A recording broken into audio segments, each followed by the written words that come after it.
She is bringing a conversation to the forefront that is helping people better understand, not you, unfortunately, better understand the transgender community, have more empathy, have more tolerance, and that is saving lives. Because as she stated, there are so many transgender youths and adults that are victims of violence, that are beat up, that are bullied because of the discrimination. So thank God that now she is mainstreaming it so people can better understand it and have tolerance. Sam, that's dead wrong. Wait, it's not dead wrong. She lives in the most accepting city in the state. And go do that in Alabama. I don't know what you're talking be a hero. Be a hero. Listen to Zoe. Listen to Zoe. Zoe, go ahead. Good try. You have to bifurcate it. Did she deserve the honor? Probably not. Is she brave? Of course she's brave. All those years invested as this sports legend. To come out transgender is horribly difficult. It is the most difficult thing you can do. I've been overseas. I've flown helicopter missions, surveillance missions. I've been shot, stabbed. Being brave is being yourself. And being transgender is about the bravest thing you can do. Did she deserve the award? Yes. Why are we mainstreaming delusion? It's not delusion. Why would you call it delusion? Because Caitlyn Jenner, I'll call him Caitlyn Jenner. No, it's her. You're not being polite to the pronouns. Because disrespectful. Okay, forget about the disrespect. Facts don't care about your feelings. It turns out that every chromosome, every cell in Caitlyn Jenner's body is male with the exception of some of his sperm cells. It turns out that his brain structure is male. It turns out that he still has all of his male appendages. How he feels on the inside is irrelevant to the question of his biological sex. I don't agree with that. I'm not on that train. I'm not on that train. She wants to be called she. I'm going to call her she. I just have a problem with the message and the messenger. So, well, let's I'm going to do two things. I want to reiterate what Zoe said, which is the bifurcation of the courage to come forward after a lifetime as a male and a certain kind of a male versus did she deserve this award? Listen, awards, what are award ceremonies except an opportunity to catch some eyes? Especially the ESPN. So, yeah. So, ESPN, well done, ABC. Yeah. They did exactly what their job was, attract eyes. They did it. That's what award ceremonies are for. But in terms of the science behind gender dysphoria, you're very familiar with that, Zoe. Very familiar. It's not about the chromosomes within our both know nuclei. Yeah, go ahead. Chromosomes don't necessarily mean you're male or female. Gender. With gender identity. Go ahead. No, so especially, but even so, you have a thing like Klinefelter's syndrome. So you don't know what you're talking about. You're not educated on genetics. Would you like to discuss the genetics? No. What are your genetics? So I'd stay away from the genetics and back to the brain scans. You cut that out now, or you'll go home in an ambulance. Yeah, that seems mildly inappropriate for a political discussion. No, I know. Well, but wait, to be fair, but to be fair, you're actually being rude. And that's not fair. I'm sorry, it's not rude to say that someone who's biologically a male is a male. Someone who's biologically male is a male. But Mr. Shapiro, you knew very well that saying that to Zoe would be egregiously insulting. It's not a matter of insulting or inflammatory. It is. It's a fact. No, well, you're a male. Dr. Drew is a male. Sir, you're right. On paper, what is a fact is a fact, and I can't deny that. But you knew that going in that saying that to Zoe would be aggressively insulting. It's a matter of aggressively insulting. It is. The entire discussion is whether we are embracing mental illness and delusion as a society. That's the entire discussion. No.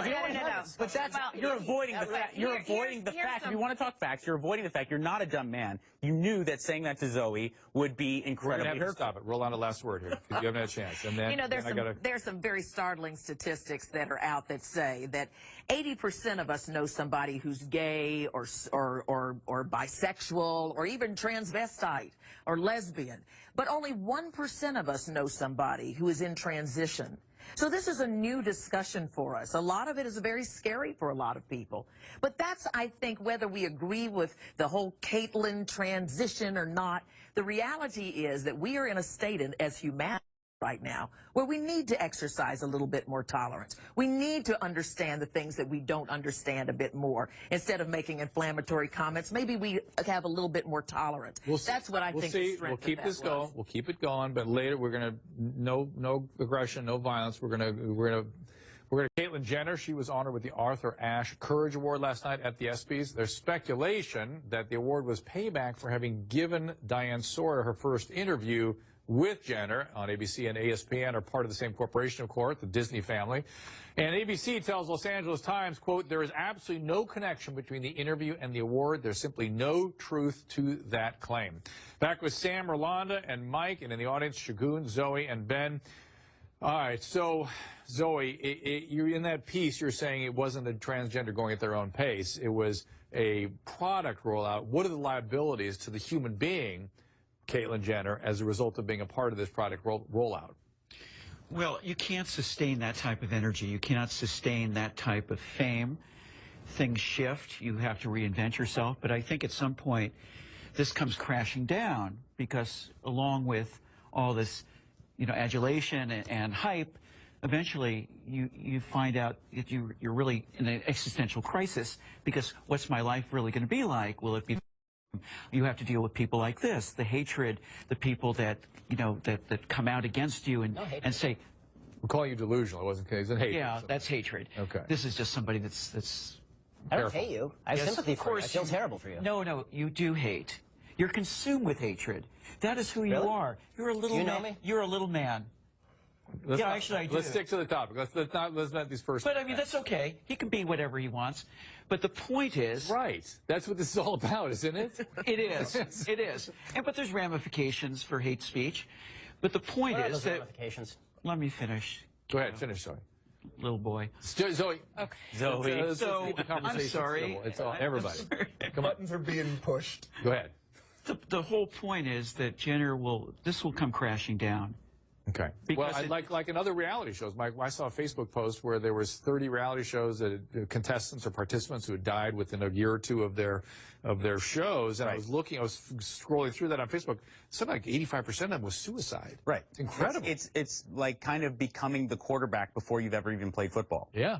There's a definite kind of build up to getting that type of attention. And now this too, in the face of all these tremendous changes in who this person is and their life and their lifestyle, their family issues, all that is sort of now around this arousal of the... Caitlyn's built for it. I really do. This is let's not forget, this is a world-class athlete who's dealt with pressure her entire life, who knows how to speak to herself and pump herself up, who knows the difference between perseverance more than any other person that's a non-athlete. I think that this is her mission in life. And if I could ask you, because I'm still harping on some of the things that you mentioned earlier. Back to Ben. To Ben, you come from, like, in your mind, a moralist, right? No, I come from a basic biological reality. But, okay, it's not a moral thing. If somebody wants to mutilate their body, that's their choice. It's not mutilation, but can we just talk about cutting off your testicles is mutilation. Can we talk about That's not actually what they do, though, right? Okay, hold on. They go inside out. Well, but they don't even know, most transgender don't have the genital reassignment. Most of them are not. Okay, Ben, can I finish real quick? Because this is important. Well, I want to let you piggyback on something. May I let you do that? Yes, you may. Because my blood is boiling. I know, and I'm going to give you a little more fuel. This is now, because Ben is part of a lot of people that have various kinds of feelings about this. This is what Zoe's talking about. Here's Peter Berg, best known for producing Friday Night Lights. He posted this picture on Instagram with the caption, quote, "One man traded 2 legs for the freedom of the other to trade 2 balls for 2 boobs. Yeah. Guess which man made the cover of Vanity Fair? It was praised for his courage by President Obama, and is to be honored with the Arthur Ashe Courage Award by ESPN." That's similar stuff you're reacting to. First of all, of course, a wounded soldier deserves all the accolade and respect in the world. They save lives. Well, guess what? There's many different ways to save lives. I believe that Caitlyn Jenner bringing this conversation to the forefront is saving lives. And at the end of the day, can you look at the fact that more than 50% of transgender youth attempt suicide because of discrimination, because of shame? Does that try to alter the way that how you should project your thoughts? What if they're watching right now? What if there's a teen out watching right now that is struggling with who they are, living their truth? Let's talk about some of the biological facts for 1 second. No, I want you to answer me. What would you say to a teen right now that really believes 100%? Allow me to answer your question. I'm full of emotion right now because people die. I've noticed. Clearly, it doesn't bother you because you're sitting there.